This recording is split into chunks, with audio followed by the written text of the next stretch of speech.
Magandang araw ho sa inyong lahat mga kapatid. JDB uli ang inyong abang lingkod. Pag-usapan natin ngayon itong si Harry Roque na kanina ho ay umabsent na naman diyan ho sa Quad hearing, Quadcom. Alright? And then, kasi nga pinagsasubmit siya ng mga dokumento tungkol sa kanilang kayamanan. Ayaw niya. At ang kanya pa hong ginawa ay nagsumiti siya ng motion to quash. Okay? So ano ho ba yung motion to quash? Yan, ito. Sabi rito, Roque files motion to quash to Quadcom, says the fishing expedition must stop. Ang sinasite po niya kasi rito na yung sinabi ni Cassandra Leong nung nakaraan na malaki nalaman si Harry Roque na gano'n lamang, abogado sa ganito, ganyan.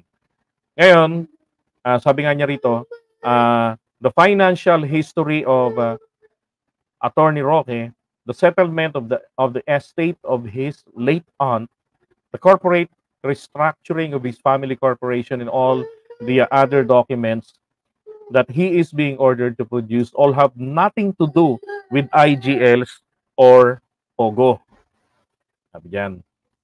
And then, the motion added, the honorable members of the Quad Committee have no idea what they are looking for or whatever they will find anything all linking Attorney Roque. Okay. Yung nga yung tinatanong ni Harry Roque roon nung nakaraang hearing, nung bago siya nakulong. Ano bang nagawa kong krimen? Sabi niya, di ba? Oh. So,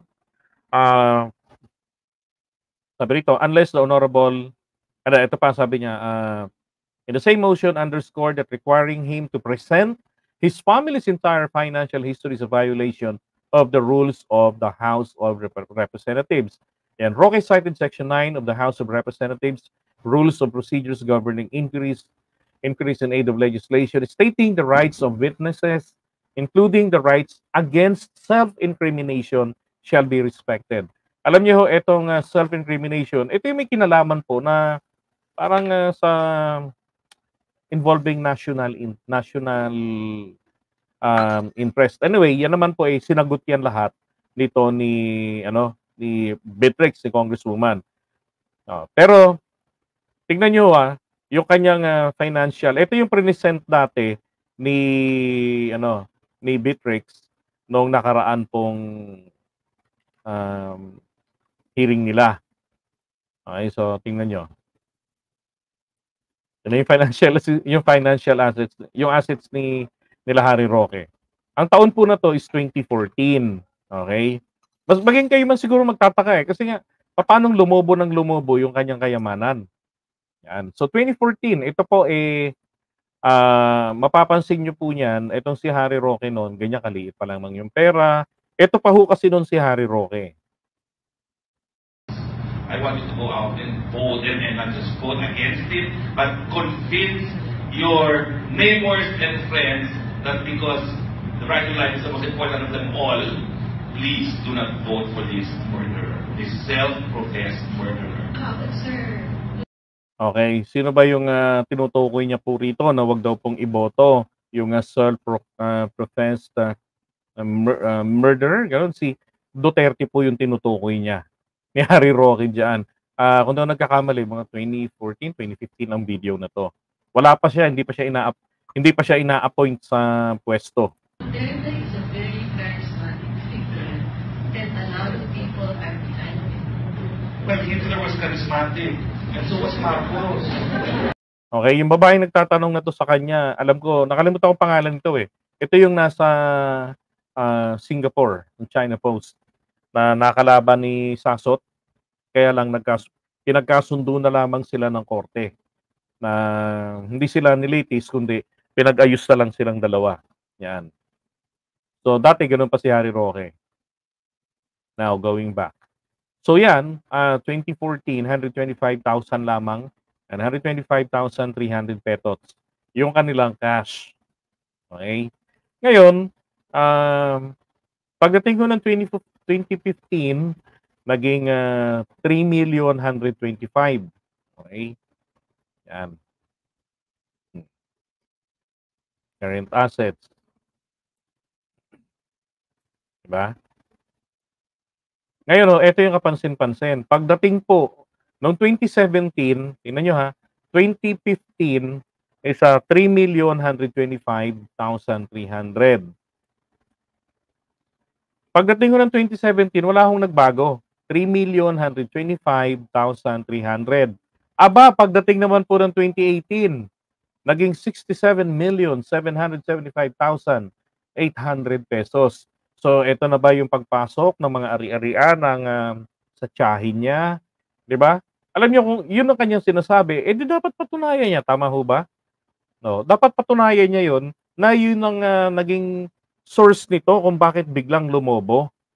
'Di ba? Tanong nga nung accountant professor, anong nangyari biglang lobo? Yan po ang tanong ng Quad. 'Di ba kasi nga biglang merong natutuklasan na nagkaroon siya ng involvement dun sa Porac Pogo. Oh, Porac Pogo ba yun? At saka dun yata yung sa may Bataan, 'di ba? And isa pa ha, tingnan nyo rin, ayan, 2018, okay. Ngayon, atas natin, ito to. Noong 2022 ho, gumastos po ito ng milyones sa kanyang kampanya, si Harry Roque. Nagbigay rin siya kay Sara Duterte ng 30, magkano ngayon? 33 ba? 32 million pesos ang ibinigay niya noong 2022 o sa kampanya nito. Eh siya pa, tumakbo pa pagka senador. Talaga namang buong kampanya yon, nilaban niya yon, natalo nga siya, buti nga. 'Di ba? Eh kapag ikaw ay kumandidato sa pagka-senador, 36 million, thank you. Oh. Kapag ikaw ay kumandidato sa pagka-senador, tapos meron ka pang mga dancer, tapos naghe-helicopter ka pa. Pag naghe-helicopter si Harry Roque palagi, para ka nadadaluhan niya yung mga biyahe, yung mga location, lalo sa parting norte. 'Di ba? Magkano yung gastos doon? Ilang milyon? Magkano yung kanyang, di ako nakakuha ng kopya nung nung sinubmit niya na expenses niya sa COMELEC nung nakaraang kampanya. Eh alam niyo pagka gano'n papalo ka ng daan-daang milyon, 'di ba? Sa kampanya. Saan po galing yung pera na 'yon? Yung mga tinitignan diyan eh. Saan ang galing 'yun? So kung dito lamang ito'y kinita ng inyong pamilya o dahil may binenta kayong assets, mga ari-arian niyo. So 67 million. Eh saan ang galing? 'Di ba? Saan ang galing yung mga pinangkampanya mo? Oh, 'di ba? So ang posibleng sagot dito 2018 pa po 'yan, Your Honor. Ibig sabihin yumaman pa ako ng mas matindi pa. So lumobo naging daan-daang milyon, 'di ba? So saan galing na naman yung daan-daang milyon na 'yon? Sino na namang tiyahin ang namatay diyan? Sino na namang kamag-anakan ang pinanggalingan ng kayamanan? Oh, 'yan po yung mga kailangan niyang maipaliwanag. Kaya lang nga ho, akala niya kakayan-kayanin niya na katulad ng Senado na nando'n na marami siyang kakampi, diyan ho sa Kongreso, nako, kinulong pa ang isang Harry Roque. 'Di ba? Buti nga. Ayan na talaga po ang iniisip ng mga tao. Maging ako man, yan rin ang iniisip ko. Yan yung galing sa Pogo. 'Di ba? Kung sangkot naman kasi sa Pogo, bakit hindi pa aminin? 'Di ba? Meron naman tayong tinatawag na legal Pogo.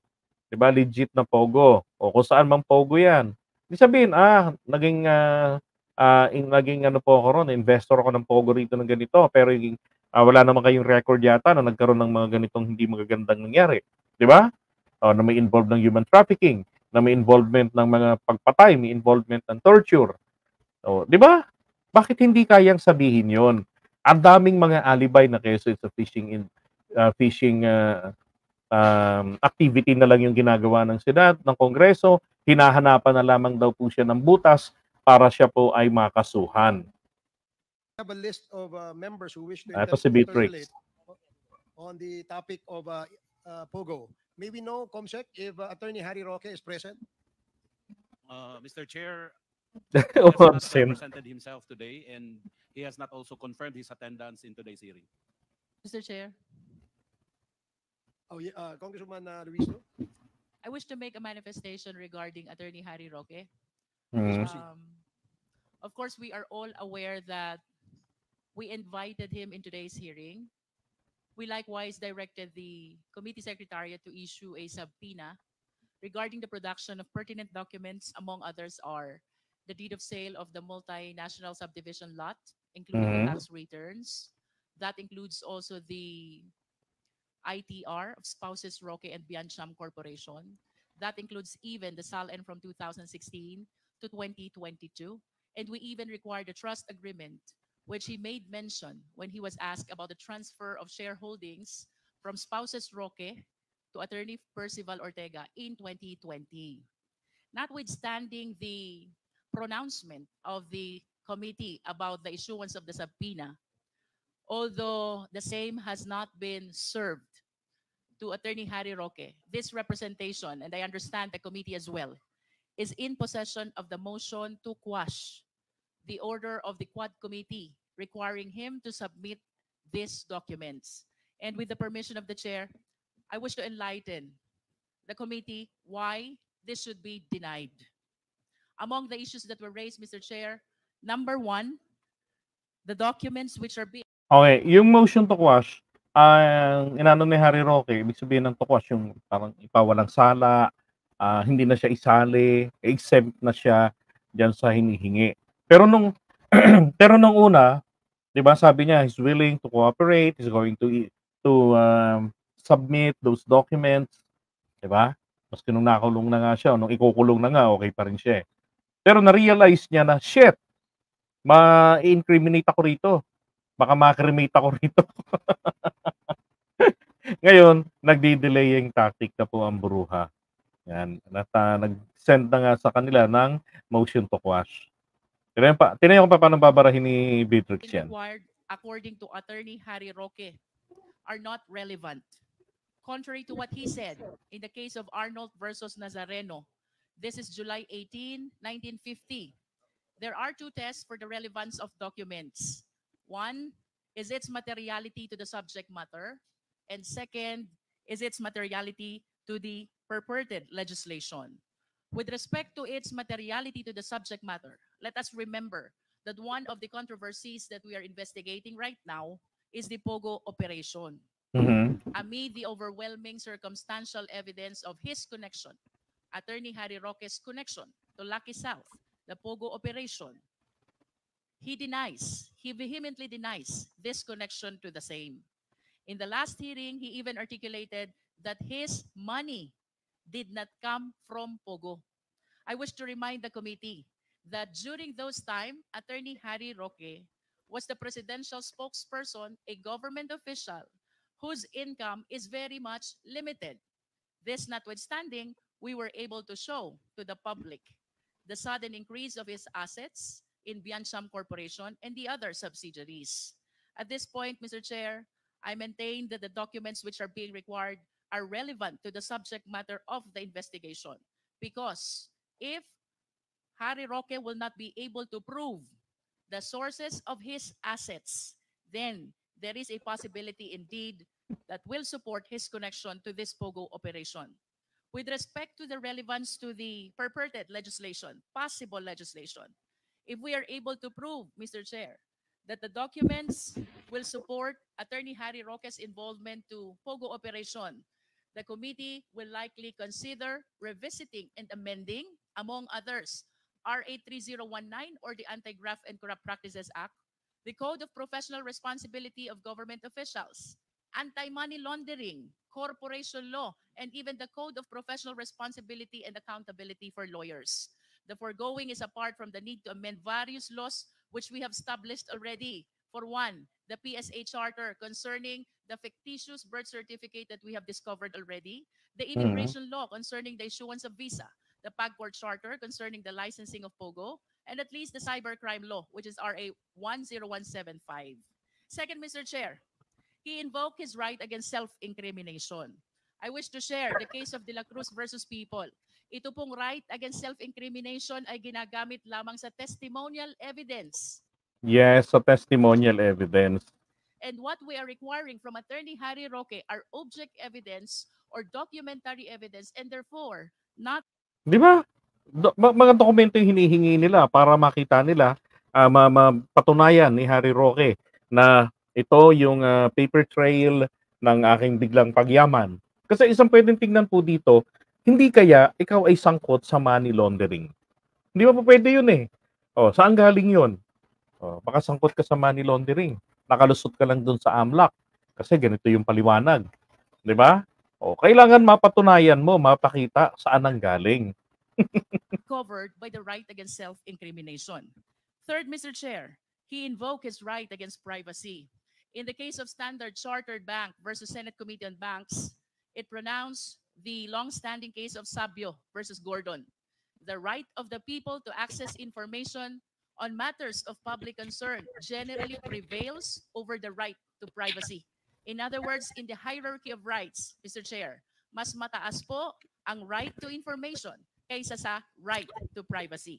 Finally, Mr. Chair, he likewise invoked his right to due process, two important elements of due process, notice and hearing.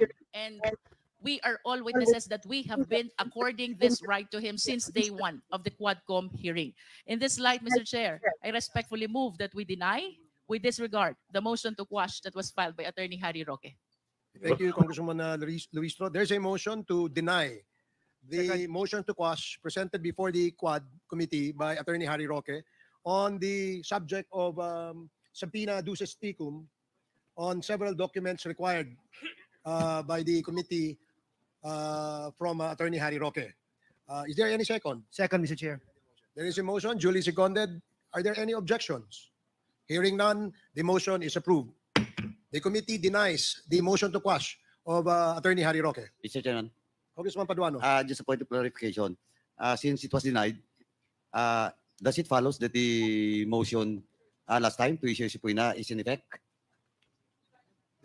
Yes. Can you please? Mr. Chair, may I comment? Okay, Congresswoman Luistro. I humbly submit that the subpoena is still in effect. However, our challenge is it was not served to this date. It has not yet been served to this date. So I wish to suggest, humbly recommend to Quadcom that whenever we issue a subpoena, I hope we can adopt a template. So right on the same date and time, we have the resource speaker receive all the subpoena. Okay. So ano ba yung tinutukoy doon ni ni Beatrix? Ang problema ho kasi, yung mga sinasabi nilang ipadala, hindi pala napapadala pa kay Harry Roque. So ang naging usapan nila diyan tawag dito, wag mo na masyadong malupit kay Akla kasi hindi natin siya nabigyan ng sapat na due process kasi nga hindi natin napapadala. Ngayon, ang sinabi naman ni Beatrix dito, dapat next time magkaroon tayo ng parang listahan ito na parang kami sa Lupon para malaman namin ito bang summon para sa araw ng Huwebes, dapat Monday pa lamang o kaya at least hanggang Martes ay naipadala na to, at least may 2 days pa prior do sa actual hearing nakarating na sa mga dapat na humarap sa amin, yung mga patawag namin. So yun ang sinasabi niya, dapat may ganun tayo dito. 'Di ba? And then ang galing nga 'di ba? So in-explain niya, ginastify niya na bakit yung motion to quash na yan, bakit dapat ito ibasura yung sinasabi ni Harry Roque na privacy. Anong privacy? Mula day 1 pa lang nga, 'di ba? Pinag-uusapan na ito. Oh, wala naman din po siyang inoppose doon. Maging yun doon sa Senado, wala siyang inoppose na pagdating doon sa kanyang kayamanan, yung mga yun, lahat po yun sinagot ni Harry Roque. Lahat yun nagbigay siya ng kanyang paliwanag. Ngayon, kinakailangan siyempre, mabasa rin, makita rin ng mga ibang nag-iimbestiga, tama ba yung mga pinagsasabi ni Harry Roque? Let's counter-check this with the government agencies. Di ba? Against these documents na sinubmit. Kasi yung salita ng tao, pwedeng magkamali-mali yan, pwedeng sadyang mali yung impormasyon na binitiwan, tama po ba? Pero yung mga dokumento, ang hirap po nitong pigiin. Ang hirap nitong diba? So ngayon, baka ang mangyari ngayon ito, hintayin ni Harry Roque na siya ay tawag dito, subpoena, tapos hanggang ma-issuehan na ng show cause order, tapos dito ngayon, warrant of arrest na, diba? Ang gagawin niya ngayon, mag-aalakibulo ito ngayon, patay. Tago-tago. Baka mag-demand rin ito ng pupunta lamang po ko dyan, harap ako pagka kayo po ay susulat. At ang ating presidente at si speaker na sila po ay nagre-resign. Saka lamang po ako haharap dyan sa Quadcom. Or else, i-file nila yung kaso sa korte. Ganun rin, no? Dahil wala po akong ginawang mali, wala akong sa aking paniniwala. Masarap kayahin ni Roque, no? Wala akong pagkakamali. Lahat po ng kayamanan na yan ay naipaliwanag ko. Wala nga lang akong dokumentong pinakita sa inyo. Kasi privacy ng documents.